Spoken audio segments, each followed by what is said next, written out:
चलो, उकताओ मत, जीवन बीत जाए तो भी निराशा नहीं। भजन कर रहे हैं, कोई गलत आचरण तो नहीं कर रहे जिसमें हम संशय करें। इससे बढ़कर के बढ़िया कोई काम तो है नहीं।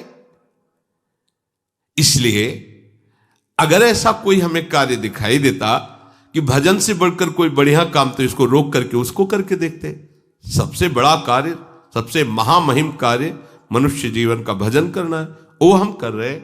प्रभु मिले ना मिले, हम भजन नहीं छोड़ने वाले। धैर्यपूर्वक बुद्धि को वश में कर लो।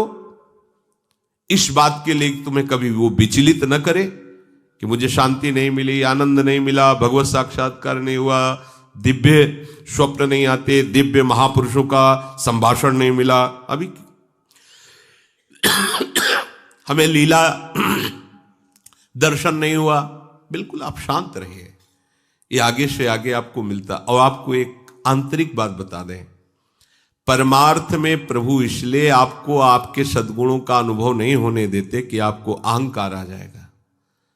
जैसे जैसे सद्भावना भजन बढ़ता है, वैसे वैसे अपने में हे भाव आता है, मैं कितना नीच हूं, जैसे भजन करना चाहिए वैसा भजन नहीं होता। ये प्रभु की कृपा होती है कि अपने में अहंकार ना कर दैन्यता आए, और भजन जितना बढ़ाओगे उतने भजन की भूख बढ़ती चली जाएगी। कभी आपको ऐसा नहीं आएगा कि मैं बहुत भजन करता हूं। जब आपको बात आएगी तो हृदय से आएगा कि जैसा भजन होना चाहिए वैसा नहीं होता। ये सच्चे भजनानंदी का लक्षण है। उसका हृदय बोलेगा चल रहा है, बस एक क्रिया मात्र चल रही, जैसा होना चाहिए वैसा नहीं हो रहा, क्योंकि उसके सामने वो महापुरुष हैं जो प्रेम रस में डूबे हुए हैं। देख रहा है उनकी स्थिति को, तो उसको अपनी स्थिति बहुत लघु लग रही है। प्रभु अहंकार अपने जनों में नहीं आने देते। संसार का महत्व हट रहा है, प्रभु का भजन बढ़ रहा है, यही हमारा परम लाभ है, परम सिद्धि है।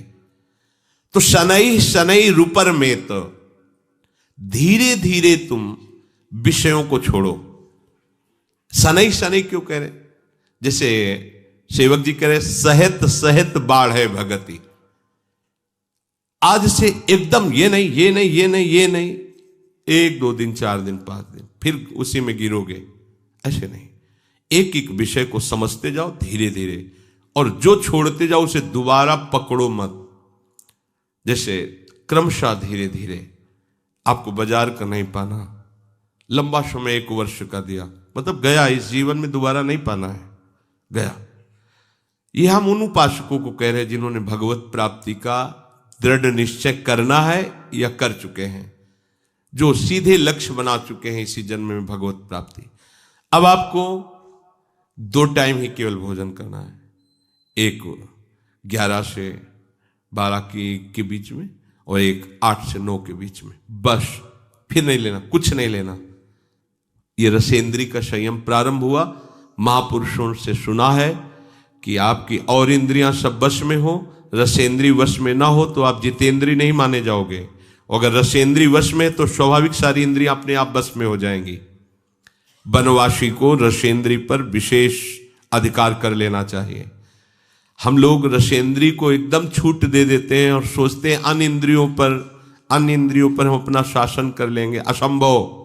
मूल है रसेंद्री, रसेंद्री को सुधार लो, सब ठीक हो जाएगा। इसी से सब है। तो रसेंद्री सुधारने के लिए जैसे जैसे आपके कदम बढ़ रहे, जैसे जैसे महापुरुषों के द्वारा सिद्धांत हमारे सामने आते जा रहे, जो जो कदम बढ़ाते जाएं, बिल्कुल आगे आप बढ़ाइए, पीछे मत हटाइए। कोई भी परेशानी है, 1 हफ्ता 10 दिन, बस औषधियों के द्वारा उसे क्रॉस कीजिए, उस समय को खत्म। फिर इसके बाद आपको वो, अगर आप कमजोर हैं तो फिर आप बार बार गिरेंगे, फिर बात नहीं बनेगी। एक बार आपने शासन किया इंद्रिय पर, बस चढ़ते चले जाओ। दुश्मन को सांस लेने का अवसर मत दो।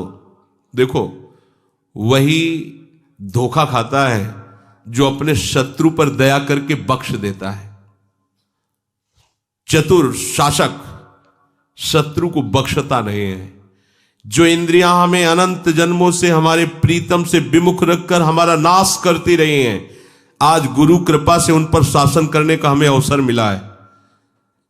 दुश्मन नीचे दब चुका है, आप ऊपर से उसको छोड़िएगा नहीं, आप चढ़े बैठे रहिए जब तक उसकी दम न निकल जाए, फिर बात हो जाए। उसकी दम निकल गई तो अब हमारी दम रहेगी, अब हम अपनी दम से चलेंगे प्रभु की तरह। इंद्रियों की दम निकल जाना, मन की दम निकल जाना, विषयों के प्रति आकर्षण नष्ट हो जाना, मन मरा अर्थात विषयों की स्फुरना ही बंद हो गई, ये करना ही